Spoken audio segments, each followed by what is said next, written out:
news. Good morning, good evening, and good afternoon, good night, wherever you are in the world. A long time ago, since I sat behind the desk. Well, I'm behind the desk, so I thought I'd come up with some ideas. Where to start? Well, you know, let's face it, 80% of the people out there are not going to listen to this. In fact, they don't even care I exist, or you, or anybody else. They're in dreamland, and perhaps they're happy. So good luck to them. So we've got to be mindful of what we say on any platform these days, because if certain people don't agree with it, you get walloped, and fair enough too. Now, I'm going to look at some emblems, which people, do you know what? You take the magistrate's court here in Melbourne, and it's the same everywhere else. They've all got their own, but I'll show you. Have a look at this here. I showed it to somebody recently, and they said, that's a cartoon. I says, no. What they're doing there on this emblem is they're giving you full disclosure. Now you have to remember Queen Elizabeth II, may she rest in peace, whether you're a Republican or you're not, it's fact. She was head of state. Now I asked a number of people recently, I'll talk about that one shortly, about organisations having meetings and so on. I asked them, who is the head of state here in Australia at present time? And I think I got about 8 different answers. Somebody says, oh, the Governor-General.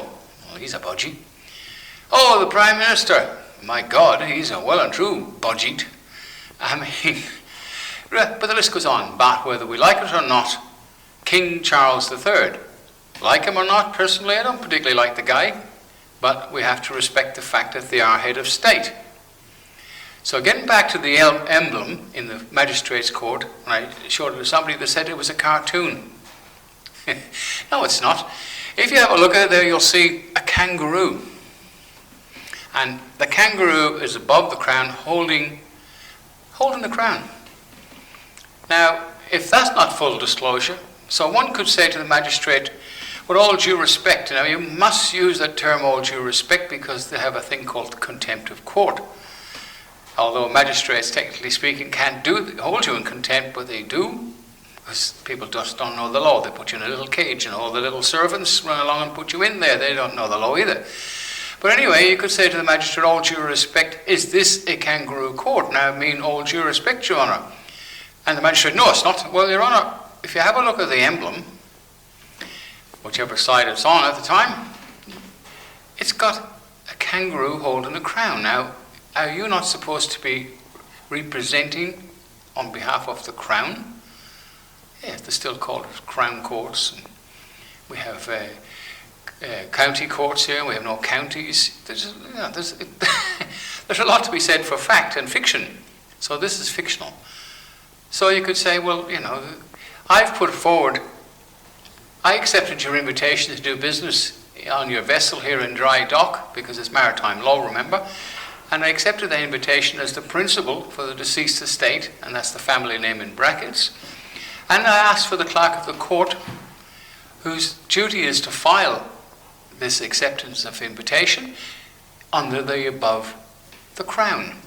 Now, walking to this court here, Your Honour, now we really should not be addressing too much with the magistrate, because he's on level 5, and it's not a level playing field in a magistrate's court, in fact any court. They're all in different boxes. Magistrate's up in a box, he's the master of the ship. Witness box in a box, with jury when they don't like them and they don't want them anymore, but in very serious cases they've got no alternative but to have them, but they don't like having a jury, because that's another story, isn't it? But anyway, they lose control. So the magistrate, try and keep that communication with the magistrate down to a very, very minimum. Your Honour, all due respect, you know, I've asked for that. The jurisdiction is the Crown. You guys claim to be the Crown. Where's the photograph of the King? And where's the picture of the King?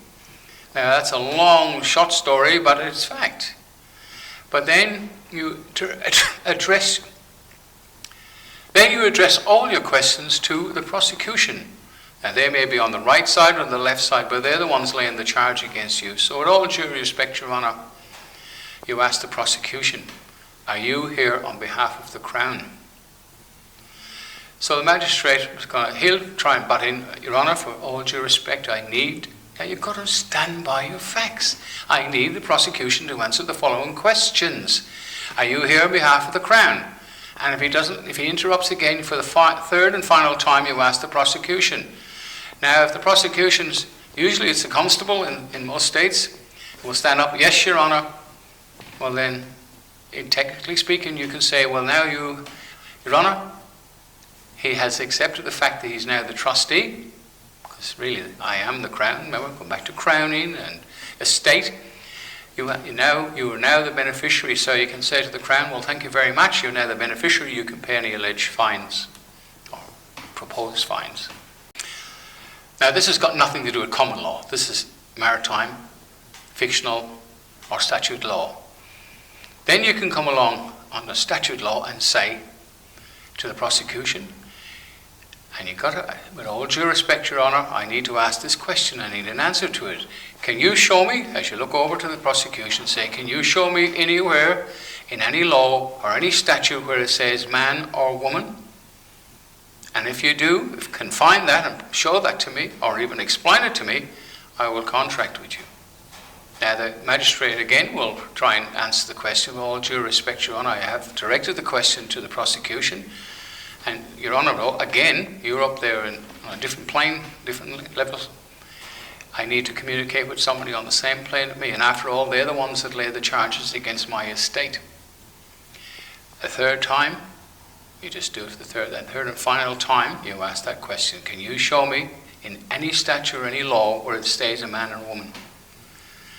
They can't answer that because there is none. Now, when I talk about the principle, everybody should look at Bill Turner, and we thank Bill Turner for the knowledge we had for the last 20, 30 years. Bill's been doing it. But councils are completely convinced that they are a local government. So there's not much point arguing with anybody in the council office, and there's not much point arguing with anybody in the court that representing on behalf of a council, because they're convinced they're local government, and they're not. We had 3 referendums, and they were, believe it or not, back then in 1999 was the last one, was for local government and for republic, and they were knocked back. All states said no, a very large no, but the corporations, the government at the time says, well, stuff this, and they turned everything into a private corporations. So they just ignore the people. Now politicians don't represent on behalf of the people and carry out the will of the people. They now do what the corporations tell them. And the corporations, Victoria is owned by the federal, if you like, and the federal is owned by the United States, and it goes all back to Democrats, Republicans, Liberals and Labour here. When Labour got in, well, after 23 years in the wilderness, Gough Whitlam got rid of the Queen, created the Queen of Australia. Bob Hawke took an oath to Queen Elizabeth, heirs and successors, and then done the Huey and chucked the Queen out and made us a republic since 1986, and yet there are people here who do not believe it. So don't believe me either. I'm talking into the wind, and we're not going to convince anybody, because it's gone to the stage where, people have given up. Break. Now, when you present these arguments or rebuttals to the prosecution, you can also come up and say, well, the magistrate, when you enter the court, the magistrate may not recognize the fact that you are the principal for the deceased estate, and you say, I'm the third party representing on behalf of the deceased estate, and the council are sitting there looking for their rate money, and they're all corporations, and they're all in each other's pockets, so they all make a quid out of it. They put a bond up. That's something else. They put a bond up, and every registrar puts a bond up. They make a few dollars on each case. And there is a thing called the Secrets Commission Act of 1905. And it's a very, very serious act. And if you bring that up in the court and ask them to give you full disclosure, again, the prosecution or the magistrate, that case, in one case I know for a fact the magistrate didn't want to know, and the case has gone out the door. Now, when we're talking about cases, we're talking about traffic and minor stuff, not criminal stuff. Criminal stuff, if you commit a criminal offence, goodbye. And another bit of advice, don't get parking tickets, don't get speeding tickets, avoid them. I mean, I've got one myself for 8 kilometres over the top of in an 80 zone. I don't know how I got it, really. I had cruise control on, but I got it. But am I going to pay it? Oh God, no. No, I never paid them in my life. But I hadn't had a fine in 10 years, so I think. Not that I know about anyway, and I still got my license. Now, a license, again, is permission to drive, whether you like it. There's not much point saying I'm conveying from one place to another. You do it, you're going to get caught, you've got no insurance, and you could end up in very serious trouble. If you hit somebody with no license, no insurance, you could end up in jail. And really, I've got no sympathy for people driving around with no insurance. Driving license, well, I don't know. If you've got insurance, that's okay, but don't drink and drive, don't drive without a license, and for God's sake, don't take the advice of idiots telling you not to pay your rates. There's nobody who's got more disdain for councils than I do. They're a cabal of absolutely yet to be convicted criminals, in my opinion. But if you don't pay your rates, you will find if you own your property, which you don't anymore, unless you get a common law certificate from the common law court, that's another story. You can look on the website, I'll put it up, look it up there, you can get a certificate of title. And your car, you can remove it from the Vic Roads or wherever state you're in, because they claim ownership of your car and you're just a keeper. But pay your rates, because if you own your property, as I said, you'll find that in the paper for sale. If you have a mortgage, if you're foolish enough to believe people don't pay your rates, you'll find that they will take the money out of your mortgage 5 or 6 payments down the track they'll take it out of the bank and you're behind with your mortgage and you're not going to catch up. So that's a little bit of advice. But going back into the courts, the council have no rights. So you can actually ask for the council to be there, and the magistrate will say, well, the representative here is here. Well, I'm a third party. If they can have a third party representative sitting here to put forward the case, I can be a third party representative for the deceased estate family name. And there's no argument to that. It has to stand, because if it's good enough for them, it's good enough for them. No man is above the law, and that even applies to fictional law. And you'll find magistrates today are not the magistrates of old. They're polite. They try to trick you, which is fair enough, it's their job, into contracting. And don't go and say, I don't consent. Consent is bullshit. Did I swear? No, it wasn't me. Anyway, I don't contract, and that's another thing. Again, if you get pulled over by the police, now you see some people there, and they're like a recording machine going whack, whack, whack, whack, whack, whack, and the poor old cop who's just probably had an accident up the road with somebody, or has come from an accident, or has just told a family the night before that some of their kids have died in a car accident. Don't start off with an argument. If you have a common law court or a common law ID card, a little yellow card which you can get from our website, you can produce that, and if you like to get out of the vehicle and go around on the safe side and back and meet the police and just say, "G'day guys, I hope you're having a good day, because my day is pretty good, and why'd you guys pull me up?" And they say, "Well, we were speeding." Well, they didn't pull you up for fun. They pulled you up for something. So, why argue? Why start off on a bad foot? Be polite and just put your case forward. Well, right now I'm a man today, and there's my identification. You can write it down if you wish, and I have committed no offence. So really, and if the police sometimes, if you do the right thing, they have what's known as discretion. They can say, well, God,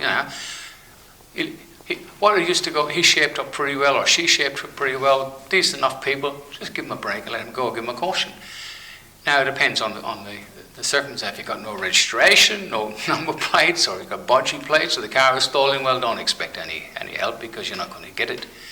But it's be polite and use a little bit of common sense. Remember the principles of common law, which we're all under, and including the police, is humanity, caution, and prudence. Now look up those words in the dictionary: humanity, caution, and prudence. Very simple. In all, don't say it to hurt anybody. Be kind, be careful, and be mindful of your actions.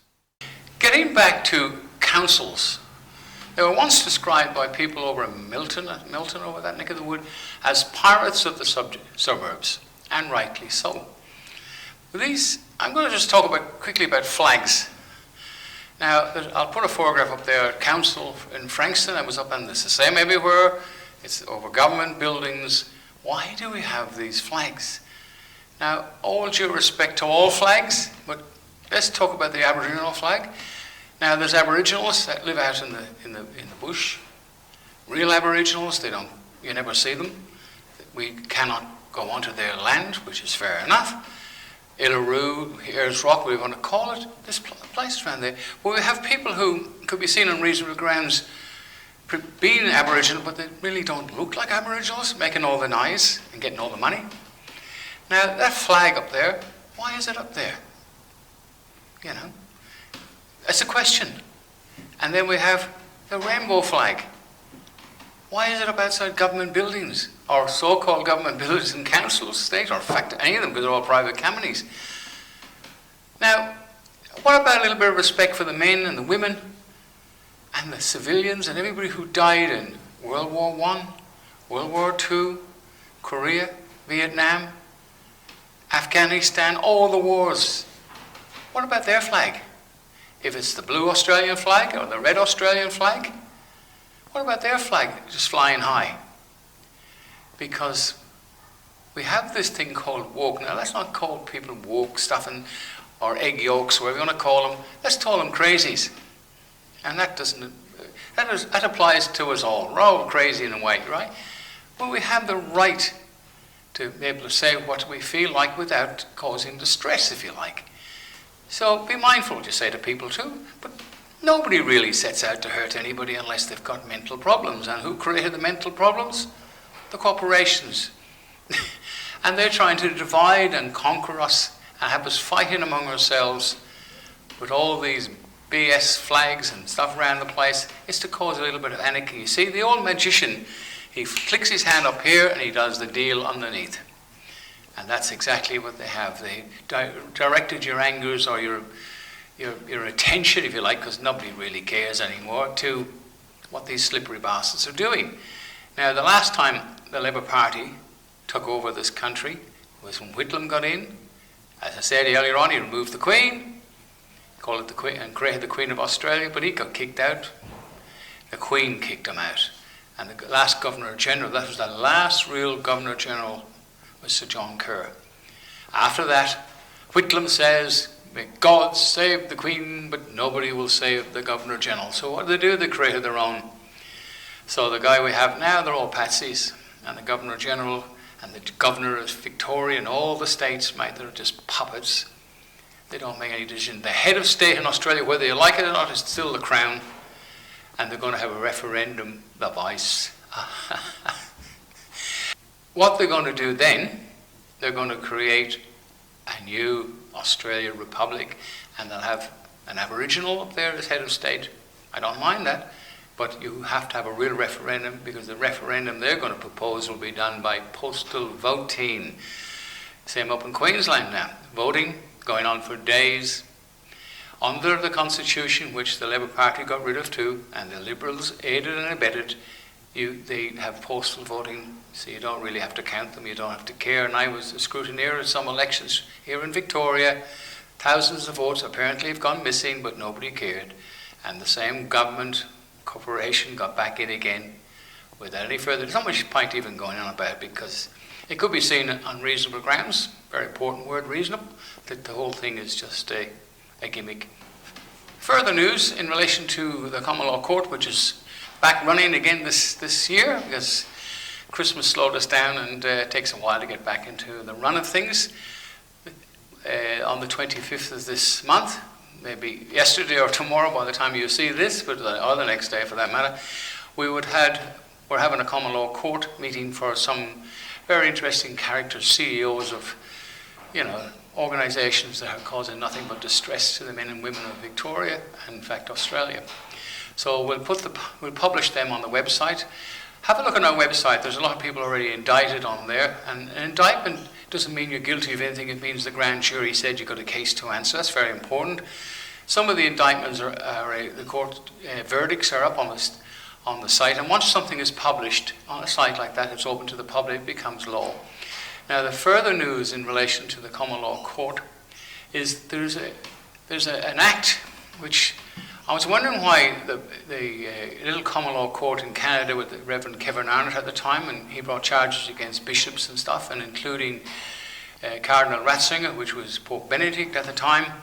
I wondered why the court in The Hague, being a statute system, issued charges because Spain was upset over this fact that there was a pope in situ that had crimes against children, etc., etc. So they went to the Supreme Court, the court in The Hague, which have issued a warrant against a couple of ratbags of the moment politicians and one in New Zealand and so on. But anyway, there's a thing called the Foreign Justice Act, which the Supreme Court here in Victoria and Supreme Courts around the world have to uptake on behalf of a common law court that's got the seals, the stamp, and it's done properly. They have to enforce that law. Now, it's called the Foreign Justice Act, and you can look it up. It's in the Supreme Court. It's already printed out nice and easily, so you can read it. There's very, very few guidelines to it. It's just basically a simple process, which we hope to take full advantage of in this year, in the next few months, because if anybody's got skills, lawyer, barristers, or some people who've given up on the system that would like to help us, because the paperwork is a little bit different than common law court, and we have a really good setup thanks to the ladies up in our office. They have done a lot of work for these cases, and there's a lot of paperwork because every case has to have a jury of its own. So we can't have something like some clown had a common law court and he had one jury for 4 cases. I mean, really, that's the trouble. And there's organized. Now, listen, there is no common law groups. This is very important. We are not a group. We're just in the wind, if you wish. And when we have a problem or a case to solve, we have a gathering. We get together. We pick a jury. The jury is sworn in. They take an oath of office. The bailiffs and a sheriff for the day, for that particular court case, and the case is put forward. Now, if it's a grand jury, the grand jury is 23, just like we have in America, and for the first time in New York, the grand jury has said no to indicting Donald Trump. So, grand juries make a decision whether it's a case to answer or not, and we've got this week we're having a grand jury for a few very, very, very, very bad people that cause nothing but duress and harm to people here in Victoria. So we'll carry on one day at a time. We need a vehicle on the road, a sheriff's vehicle, and we need that. And if a company's out there watching, they can loan it to us for a period of time, and they can put their sponsored by this company, so they'll get plenty of advertising. But you've got to remember, have a look at the American sheriffs when the government, the so-called governments, came along and said, the sheriff said these laws are not lawful and we're not enforcing them. The sheriff is a very simple process. He has to be elected in an area by the people, and I mean, how many people are going to vote against him? Maybe 50 people up voting, but then he has to go before a court, a common law court of a jury of 12, raise his right hand and take an oath of office to uphold whatever the agreement at the time, the law, common law. And then the jury sign off on his endorsement, and he's then a lawful sheriff.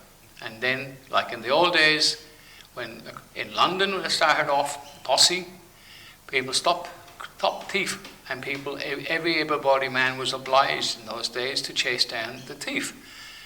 And they were deputized by doing that. And in America, they swore their hand up and they deputized people to be deputy sheriffs. And some got paid, and some carried on and handed their badges back in and went home. But it is the law, and it is the law of the land.